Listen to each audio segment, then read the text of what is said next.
Hello students, आज मैं आपके सामने एक नया टॉपिक लेके और ये टॉपिक है कॉम्प्लेक्स एनालिसिस।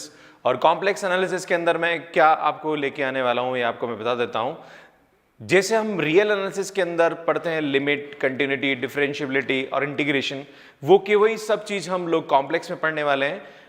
ऐसे ही न्यूमेरिकल एनालिसिस भी है, वहाँ पे भी डिफरेंशिएशन होता है, इंटीग्रेशन होता है, वेक्टर में भी होता है वेक्टर डिफरेंशिएशन, वेक्टर इंटीग्रेशन। ऐसे ही कॉम्प्लेक्स में भी कॉम्प्लेक्स फंक्शन का किस तरह से डिफरेंशिएशन किया जाता है और कैसे उसका इंटीग्रेशन किया जाता है, ये हम लोग यहाँ पे पूरा इस आगे वीडियोस में पढ़ेंगे। सो कॉम्प्लेक्स के मैं लगभग 10 से 15 वीडियोस डालने वाला हूँ जिसमें आप एक एक पॉइंट्स को मैं कवर करूँगा।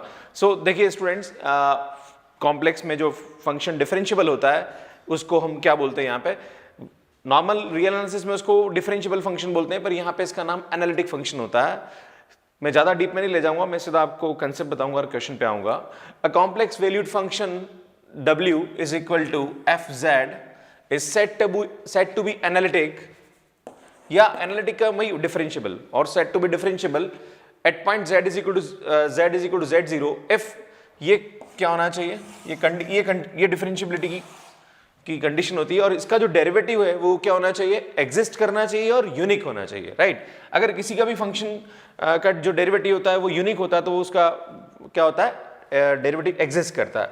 This analytic function is also called as a regular function, को रेगुलर फंक्शन भी बोलते हैं या फिर होलोमॉर्फिक फंक्शन भी कहते हैं, राइट। अब बात ये होती है कि यहाँ पे हमें कोई भी एनालिटिक फंक्शन दिया हुआ है तो हम कैसे पता करेंगे कि वो फंक्शन डिफरेंशिएबल है या नहीं है। तो यहाँ पे कॉची-रीमान एक इक्वेशन होती है, जिस इक्वेशन जो एक कंडीशन होती है, अगर कोई भी फंक्शन उस कंडीशन को सेटिस्फाई करता है तो वो फंक्शन क्या होता है, एनालिटिक होता है। बट यहाँ पे this function is not sufficient, right. कुछ कंडीशन होती है, मतलब this is necessary but this is not sufficient condition, right. तो देखिए आप मैं थोड़ा सा आपको यहाँ बता देता हूँ कि यहाँ एक तो दो प्लेन यूज होंगे, एक तो डब्ल्यू प्लेन यूज होगा और एक जेड प्लेन यूज होगा। जेड प्लेन क्या होता है, ये एक्स एक्सिस होता है, ये वाई एक्सिस होता है, इसको हम इमेज रियल एक्सिस बोलते हैं, इसको हम इमेजिनरी एक्सिस बोलते हैं, राइट। और अगर कोई भी पॉइंट जैसे आपको यहाँ दे रखा है 2,3, राइट, ये कोई कोऑर्डिनेट है तो इसको हम बोलते हैं 2+3 आयोटा और ये हमारा z के बराबर होता है, राइट, है ना। This plane is called z plane. ऐसा ही हमारा एक w प्लेन होता है। w प्लेन में क्या होता है, ये जो जितने भी z है इन सभी z से बन के ये W प्लेन बनता है ना। सो मतलब जो W होता है वो फंक्शन ऑफ क्या होता है, Z होता है ना। इन सभी Z से बनने वाले, इन सभी Z की जो रियल नंबर्स और इमेजिनरी नंबर को अलग अलग, जैसे मैं आपको यहाँ बोलूँ तो Z में अगर आपके पास कोई भी कोऑर्डिनेट रखा है u, v, तो यहाँ पे हम जो Z होता है, जो W होता है उसको हम क्या बोलते हैं, u, ये xy का फंक्शन होता है plus iota v xy, right, है ना। तो आपको अगर कोई भी फंक्शन ये चेक करना है कि दिस फंक्शन इज डिफरेंशिएबल या नॉट, तो आपको यहाँ पे क्या करना पड़ेगा, this w and this w is function of z, right, है ना। जैसे हम वहां बोलते थे, है ना, y is function of x, right. तो वैसे ही यहाँ पे क्या होता है, w is function of z होता है, क्लियर। तो अब यहाँ पे CR इक्वेशन क्या होती है, पहले मैं आपको समझा दूं कि अगर आपको कोई भी w दे रखा है u प्लस आयोटा v और आपको ये पता लगाना है कि दिस फंक्शन इज एनालिटिक और नॉट, मतलब डिफरेंशिएबल और नॉट, तो यहाँ पे कंडीशन होती है, वो होती है del u by del x is equal to del v by del y होना चाहिए और del u by del y is equal to minus का del v by del x होना चाहिए। दिस पार्शियल डेरिवेटिव, ये पार्शियल डेरिवेटिव भी क्या होने चाहिए, एग्जिस्ट करने चाहिए, हाँ, ये भी कंडीशन में एक पार्ट होता है। This are continuous and they should be exist, right. तो वो फंक्शन क्या होता है, एनालिटिक होता है, राइट। एक एग्जांपल देता हूँ, उस एग्जांपल से मैं आपको समझाने की कोशिश करूंगा कि ये क्वेश्चन कहना क्या चाह रहा है, राइट। जैसे आपको एक क्वेश्चन दे दिया जाए कि F Z is equal to Z square, आपको चेक करना है कि दिस फंक्शन इज एनालिटिक और नॉट, मतलब दिस फंक्शन इज डिफरेंशिएबल और नॉट, है ना। मतलब डिफरेंशिएबल होगा तो हम इसका डेरिवेटिव क्या होगा, 2z आ जाएगा, राइट। जेड स्क्वायर का डिफरेंशिएशन क्या होता है, 2z होता है। पर वो हम ऐसा नहीं कर सकते, पहले हमें एक कंडीशन चेक करनी पड़ेगी, दिस कंडीशन इज सेटिस्फाई और नॉट, राइट। तो हम क्या करेंगे, एफ जेड, और वी नो दैट, आप बता दूं ये 11th का कंसेप्ट है, z की वैल्यू किसके बराबर होती है, x प्लस आयोटा y के बराबर होती है। तो जहां z वहां हम क्या रखेंगे, x प्लस आयोटा y का होल स्क्वायर, और we know that iota square की वैल्यू किसके बराबर होती है, -1। ये भी आपको पता है, मुझे बताने की जरूरत नहीं है। So x square plus 2 iota x y plus iota square y square, तो यहाँ आएगा ये आयोटा स्क्वायर वाई स्क्वायर, तो मैं इसको लिखूंगा तो ये आएगा X square minus Y square plus 2 iota x Y, right, this is F Z. और आप जानते हो जो रियल होता है वो हमारा क्या होता है, u होता है। तो u की वैल्यू होगी X square minus Y square और v की जो वैल्यू होती है वो होती है 2xy, क्लियर है? अब हम क्या करेंगे, इसका डिफरेंशिएशन करेंगे, तो डेल यू बाय मतलब पार्शियल डिफरेंशिएशन करेंगे, तो del U by del X कितना आएगा यहाँ पे 2x and del U by del y कितना आएगा यहाँ पे माइनस का 2y। इसी टाइप से हम इसको चेक करेंगे, पर मैं पहले यहाँ y के रेस्पेक्ट में चेक करता हूँ, तो ये आएगा 2x और इसको मैं x के रेस्पेक्ट में चेक करता हूँ, तो ये आएगा आपके पास 2y। आप देख रहे हो del U by del X del V by del Y के बराबर है, और del U by del Y del V by del X दोनों बराबर है, पर एक प्लस का और एक माइनस का। यस, आपको ये कंडीशन है कि दोनों बराबर होने चाहिए, और y वाला मतलब del U by del Y क्या होना चाहिए माइनस डेल वाई, तो एक प्लस का और एक माइनस का, तो ये दोनों भी आपस में क्या है, इस कंडीशन को क्या करते हैं, सेटिस्फाई करते हैं। So this function is analytic. तो ये एनालिटिक फंक्शन का कंसेप्ट है, और ये इस तरह से हम इसको चेक करते हैं। तो मैं आपको एक दो क्वेश्चन और इस टॉपिक पे बताता हूँ, फिर अपन आगे बढ़ते हैं। सो यहाँ पे दो क्वेश्चन और हम देखेंगे कि दिस फंक्शन इज एनालिटिक और नॉट। तो जैसे इस क्वेश्चन को देखिए आप, तो यहाँ पे आपको fz दे रखा है, सो इट इज e की power minus X cos Y plus iota e की power minus X sine Y. यहाँ पे जो वैल्यू गिवन है आपको u कितना दे रखा देखिए आप, u is equal to e की power minus X cos Y, और v आपको गिवन है e की power minus X sine Y. हम यहाँ पे डिफरेंशिएट करेंगे विथ रेस्पेक्ट टू x, तो ये आएगा माइनस e की power minus X cos Y, और u को डिफरेंशिएट करेंगे विथ रेस्पेक्ट टू y, तो ये आएगा e की power minus X minus sine Y. इसी टाइप से हम यहाँ पे इसको y के रेस्पेक्ट में सबसे पहले करेंगे, तो ये आएगा e की power minus X cos Y, और यहाँ पे हम x के रेस्पेक्ट में करेंगे, तो ये आएगा आपके पास माइनस e की power minus X sine Y. तो हमारी कंडीशन होती है बाय CR इक्वेशन।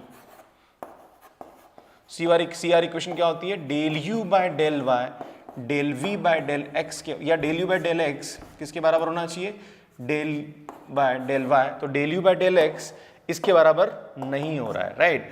और del v by del u by del y is equal to क्या होना चाहिए, माइनस का del v by del x होना चाहिए। तो ये भी बराबर तो हो रहा है, बट यहाँ पे ये बराबर हो रहा है, पर this is not equal, so CR equation is not satisfied, this function fz is not analytic at fz, है ना। तो ये फंक्शन एनालिटिक नहीं होगा, है ना। कभी कभी आपको ओरिजिन पे भी चेक करने के लिए बोल दिया जाता है कि this function is analytic at x और y इज इक्वल टू 0 और नॉट, तो हम वो भी चेक कर सकते हैं। तो जहाँ पर x और y है वहाँ 0 0 रखेंगे, तो यहाँ पे x और y की जगह 0 रखेंगे, तो यहाँ से इसकी वैल्यू आएगी आपके पास -1, और यहाँ x और y की 0 वैल्यू रखेंगे तो ये आएगा 1, तो ये 0 0 पे भी एनालिटिक नहीं है ना। तो कभी कभी ऐसा होता है कि फंक्शन नॉर्मली तो एनालिटिक नहीं होता, पर ओरिजिन पे एनालिटिक हो जाता है ना। तो वो भी आप कभी आपको क्वेश्चन में बोले तो आपको वो ध्यान रखना है ना। सी ए क्वेश्चन है, तो आप इसको कैसे करेंगे, तो हम इसको लिख सकते हैं sine x plus iota Y, है ना, z की जगह रख दिया, then F Z is equal to, इसको लिख सकते हैं हम sine A cos B, sine A cos B plus cos A sine B, है ना। ये हमारे पास वैल्यू होती है। देन हम जानते हैं कि जो कॉस आयोटा वाई है ना, तो इसकी वैल्यू क्या हो जाएगी, इसको हम लिखते हैं sine x cos hyperbolic Y, और यहाँ पे आ जाएगा plus iota cos x sine hyperbolic Y. मैं आपको थोड़ा कंसेप्ट बता दूं कि कॉस आयोटा वाई को हम लिखते हैं कॉस हाइपरबोलिक वाई, और साइन आयोटा वाई को लिखते हैं हम आयोटा साइन हाइपरबोलिक वाई। ये कंसेप्ट होता है, इसके भी पीछे पूरा आर्टिकल है, बट वो भी मैं नहीं बता सकता बिकॉज मैं कॉम्प्लेक्स का टॉपिक लेके चल रहा हूँ, वो अपन बाद में देखेंगे ना। So u is equal to sine x cos hyperbolic y and v is equal to cos x sine hyperbolic y. Now आपको यहाँ पे क्या निकालना, सबसे पहले del u by del x, so हम डिफरेंशिएट करेंगे तो ये आएगा cos x cos hyperbolic Y, और यहाँ पे हम डिफरेंशिएट करेंगे पहले, अब करेंगे हम y के रेस्पेक्ट में, तो y के रेस्पेक्ट में आएगा ये sine x cos hyperbolic Y. Hyperbolic का डिफरेंशिएशन जो डिफरेंशिएशन होगा वो क्या होगा, पॉजिटिव ही होगा, तो ये साइन हाइपरबोलिक वाई हो जाएगा। नाउ इसको हम y के रेस्पेक्ट में करेंगे तो ये आएगा आपके पास cos x cos hyperbolic y. Now इसको डिफरेंशिएट करेंगे विथ रेस्पेक्ट टू x, तो कॉस का होगा माइनस का sine x cos hyperbolic y. हमारी कंडीशन होती है बाय CR इक्वेशन, क्या होती है Cauchy Riemann equation, del u by del x is equal to क्या होना चाहिए, del u by del y होना चाहिए, और del u by del y and मैं ये लिख देता हूँ and del u by del y is equal to minus का del v by del x। तो बेटा देखो आप, ये दोनों बराबर हो रहा है बिल्कुल, और ये भी बराबर हो रहा है, एक पॉजिटिव और एक negative. So CR equation is satisfy and this function is analytic, है ना। अब आपको पूछेगी find the this function is analytic at origin और नॉट। तो जहाँ पर x और y वहाँ पे आप 0 0 रख के चेक कर लीजिए कि ये ऑरिजिन पे एनालिटिक हो रहा है या नहीं हो रहा, मतलब कंडीशन सेटिस्फाई हो रही है नहीं है। अगर आपसे कभी कभी ये पूछ ले कि also find the f dash z, है ना, क्या पूछ ले आपसे कि इसका f डैश z निकालो, तो कुछ भी परेशान होने की जरूरत नहीं है। हम जानते हैं यहाँ पे जो वैल्यू होती है, मतलब एफ जेड होता है, क्या होता है, u प्लस आयोटा v होता है। तो आप जैसे इसका f डैश z निकालेंगे तो क्या आएगा, ये del u by del x plus iota del v by del x. So ये वैल्यू आप यहाँ रख देंगे, तो del u by del x plus iota del v by del x. तो del u by del x की value आपके पास कितनी रहेगी, ये, और इसकी वैल्यू क्या रहेगी आपके पास, ये दोनों वैल्यू आप उठा के रख दीजिए, सॉरी नॉट दिस, दिस, है ना, ये और ये दोनों वैल्यू। तो क्या आएगा यहाँ पे देखिए आप, cos x cos hyperbolic y minus sin x cos hyperbolic y, right. अब इसको आप सिंप्लीफाई करेंगे तो आपका आंसर आ जाएगा। और आप जैसे इसको सिंप्लीफाई करेंगे तो यहाँ पे हम जानते हैं, मैं आपको वैसे ही बता दूँ, क्या आएगा यहाँ पे देखो, cos x, और यहाँ से cos हाइपरबोलिक y की वैल्यू किसके बराबर होती है, cos आयोटा y के बराबर होती है, और माइनस ये आएगा sin x sin iota y, और ये जो फार्मूला होता है ये किसका फार्मूला होता है, cos x plus iota y होता है, और we know that this is cos z।